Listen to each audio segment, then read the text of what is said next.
Well, Meghan is witness to all of these familial disagreements and seeing the way people are working so hard to craft an image for the public. And she's determined that she's going to dictate the terms of her own public image. She was going to control how the public perceived her and also the tone of the marriage ceremony. Hollywood, she knew, would love the images of an American princess with the backdrop of a medieval castle in the interior of the 15th century church. So she spent a lot of time deciding where she was going to get married. And in Spare, they go on and on about how they could not decide where they wanted to get married. And Harry frames the whole thing as, it was so unfair because we wanted to get married in a number of different locations, but we were told we weren't important enough for those locations, so all they gave us was St. George's Chapel. St. George's Chapel, beautiful, and also your own dad and Camilla weren't allowed to be married there because she was a divorcee. But somehow Meghan, once again, has gotten a pass to do whatever she wants.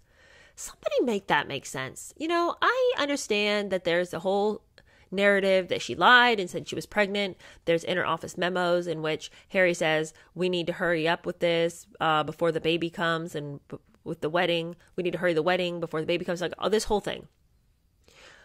If that girl was at all far along in her pregnancy, she's not that tall and she's not like a big person. How would she have hidden this looming pregnancy for so many months? Like, that dress that she wore would have shown any kind of curvature. So this garbage about how she's pregnant, how long did he believe that lie? Whatever. I digress. They were allowed to get married at St. George's Chapel for whatever reason I'll never understand. Why they bulldozed over the rules for Meghan? It's like, was somebody holding a knife to the Queen's throat on all this? Like, what threats did they have? What blackmail was being used against the family?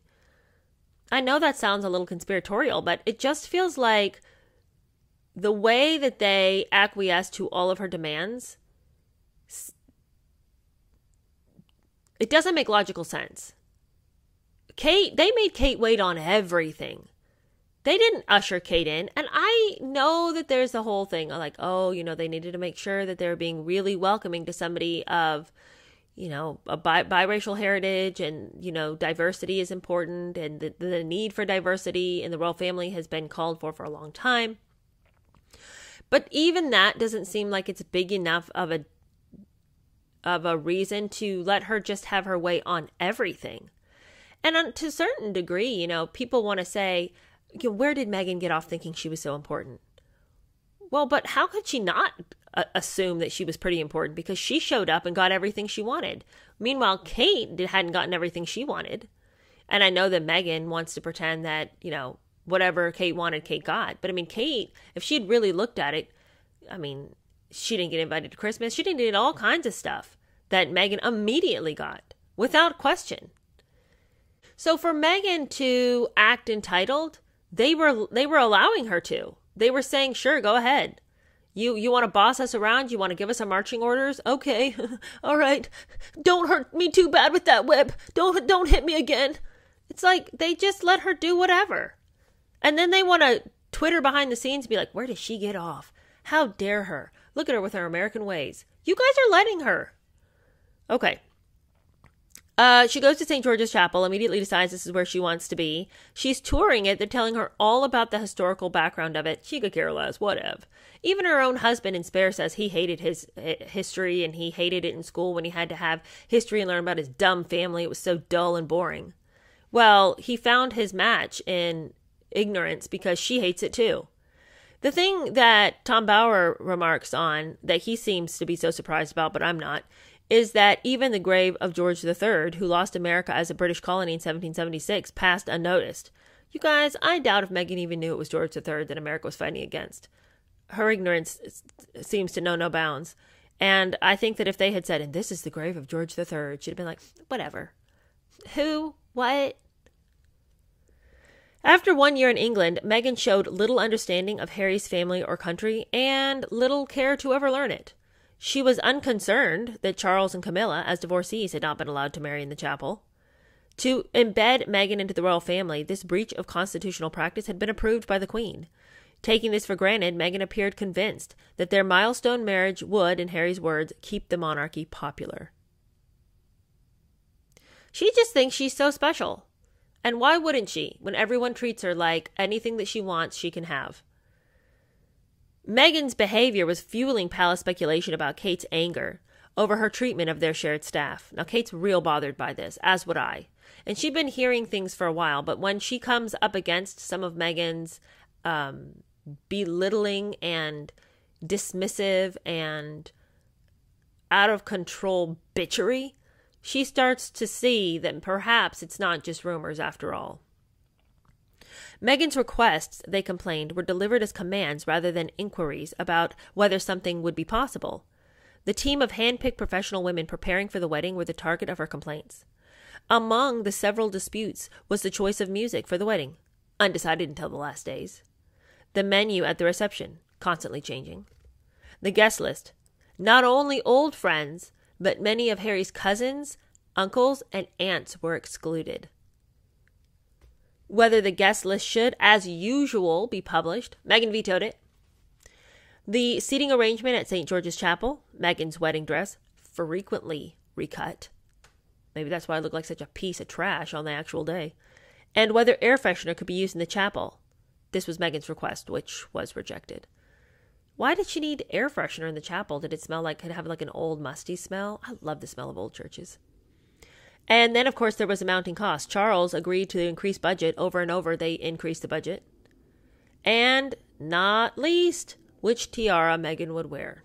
Oh, the old tiara debate.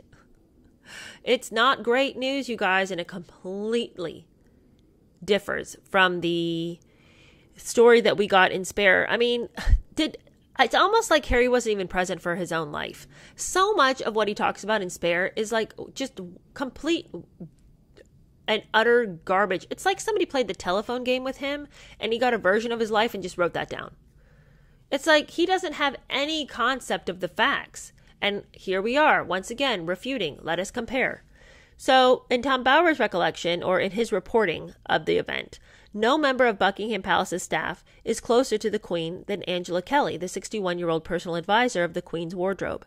Devoted to the monarch, Kelly's many duties include caring for the royal collection of tiaras. Invited to the palace's secure room, Meghan alighted on a tiara sparkling with emeralds. Her choice was approved by Harry. Of course, he wanted her to have anything she wanted. Kelly suggested that its Russian origin made it unsuitable. Harry became angry. He'd been downright rude, the Times was told. Kelly reported the unhappy exchange to the Queen. Harry was summoned by his grandmother to a private meeting, and he was firmly put in his place, the Times reported. Hooray. Thank God the Queen finally tells him, we've given you enough. We've told you yes and yes and yes. You cannot abuse people because you don't get what you want. That tiara is inappropriate. And if you're told it's inappropriate, then just move off the subject. Any one of these should do. But because she can't have the one she wants, she's going to have a royal fit. But this right here that we're coming to, this is where Harry's narrative completely falls apart in Spare. Shortly before the wedding, the approved tiara featured in a second tiara dispute.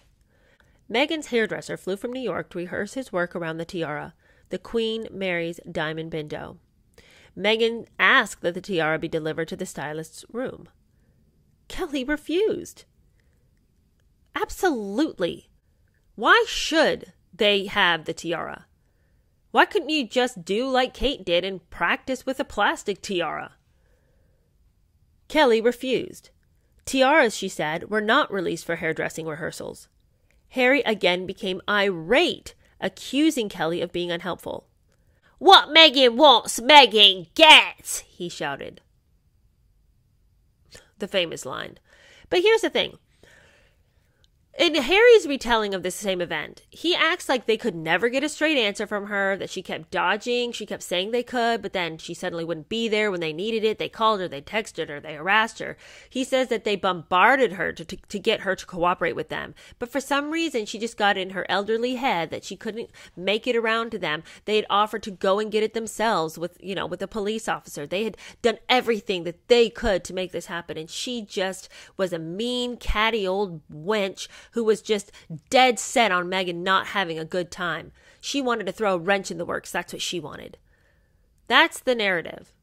The reality is that Angela, from the get-go, right out the gate said, no, you can't have it. You can't have it. That's not how it's done.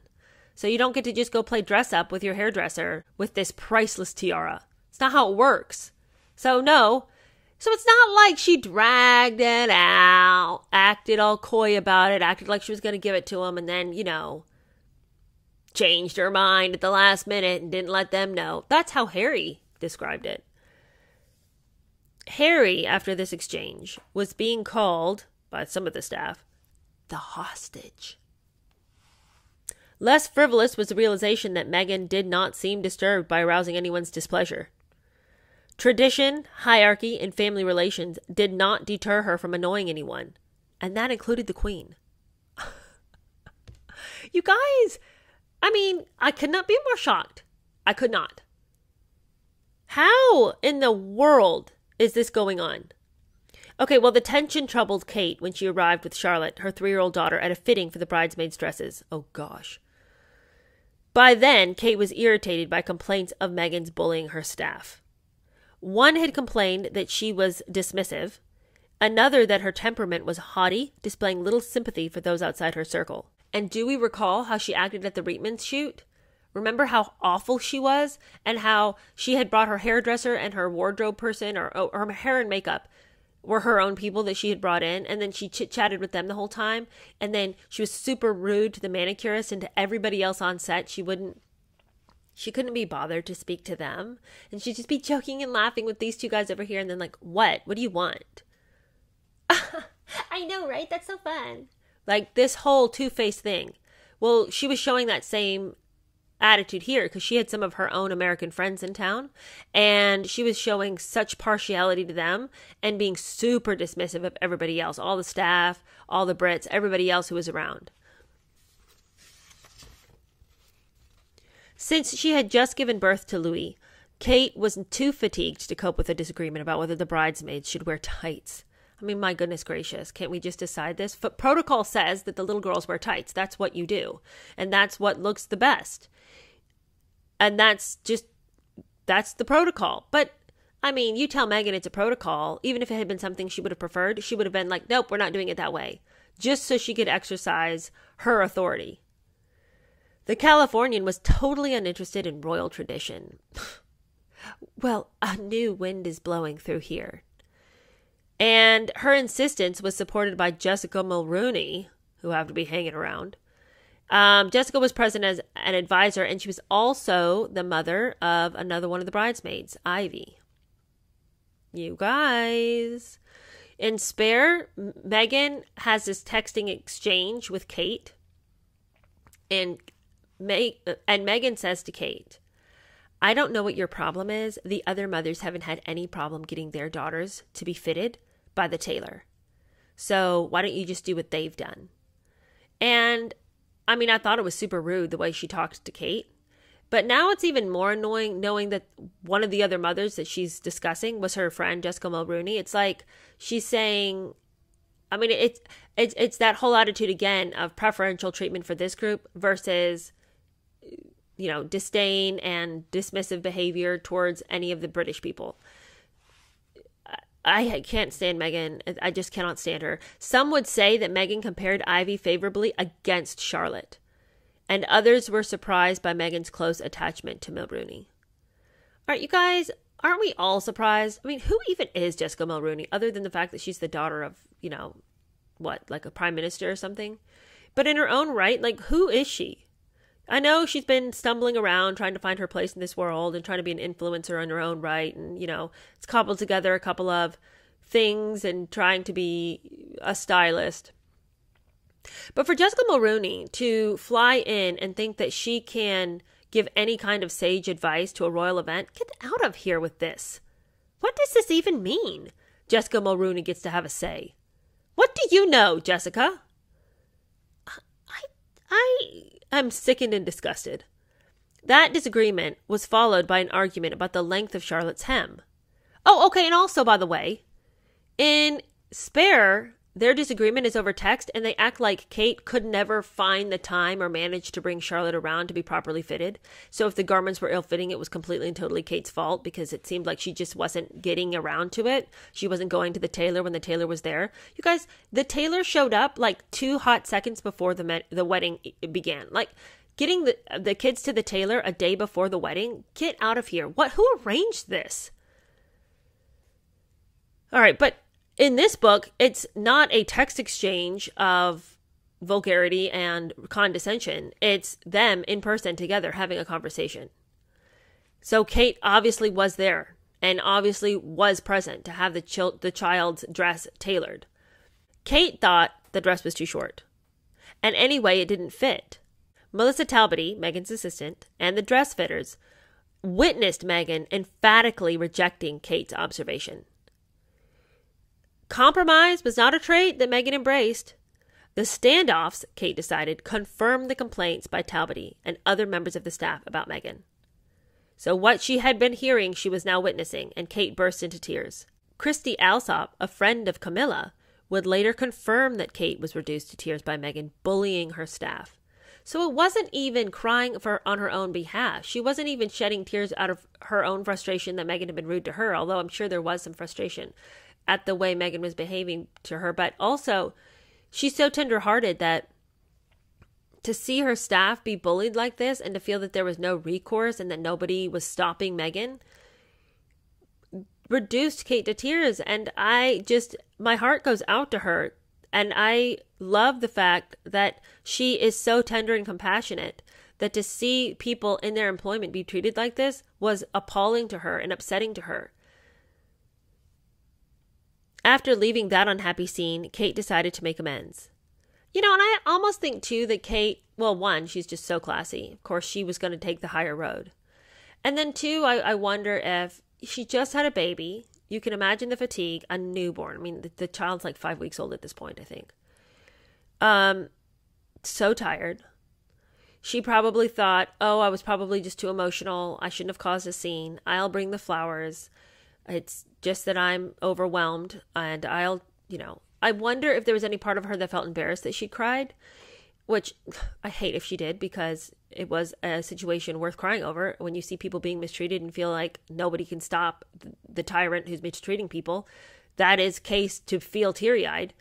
But she takes the higher road. She brings the flowers. She crossed the Kensington Palace corridor and presented Meghan with a bunch of flowers. So kind. But she did tell Meghan in that exchange, you can't speak rudely to my staff. That's just unacceptable. And that's why I was upset. What followed can never be irrefutably established. In Kate's version, Meghan slammed the door in her face and threw the flowers in a dustbin. Meghan would tell Oprah Winfrey that the tears were shed by her, not Kate. And the flowers were an apology. I think that's where everything changed, Meghan rightly said. Oh, things had definitely changed at that point. We now saw who you truly were, Meghan. Well, we didn't. We still thought that Meghan was okay, but the truth is everybody in the palace realized that they had just let in a monster. They had unleashed a monster in their midst, and now who was ever going to stop her? After the first report of Kate's tears was published by Camilla Tominey in the Daily Telegraph, Meghan would claim that it was the beginning of a real character assassination. Yeah, but Meghan, you have to have a character for it to be assassinated, so don't get too high and mighty. The palace spokesperson refused her request to set the record straight. Yeah, because everyone at that point knew that she was a massive liar, a massive manipulator, unkind, rude, dismissive, unrelenting, and her insistence that she was right.